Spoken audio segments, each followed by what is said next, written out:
Yeah, so tonight we approved our initial budget request to the Board of Supervisors.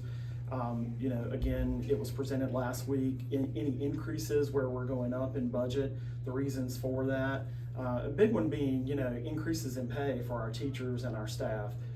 So that's a big adjustment. And then you'll see other things like middle school sports where we've added. So tonight was about presenting our initial budget of what we as the board feel is the right budget to present going forward for 25-26. And then that will go over to our Board of Supervisors to say, hey, here's our initial request. They will look at that and understand, and we've had a finance committee meeting with the Board of Supervisors this week to explain here's why we're requesting this. There's a couple things that have to happen.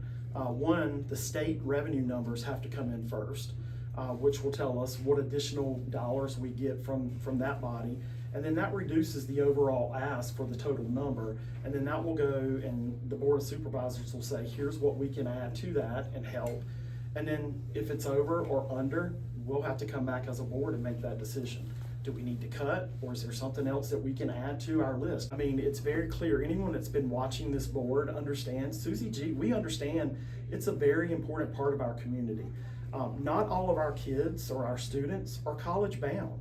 And what better place to get training than Susie G? We offer a ton of opportunity.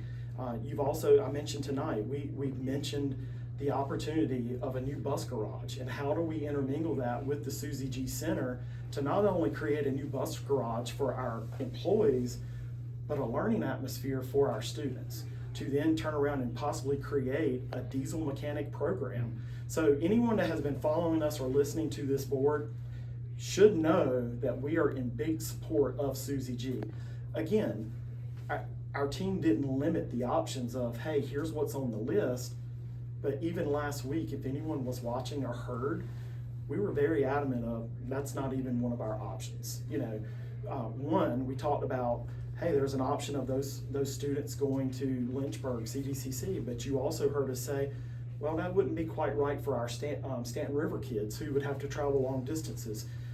Again, not even considering it, but just talking through those options and making sure the community felt comfortable that, hey, Susie G's not even an option.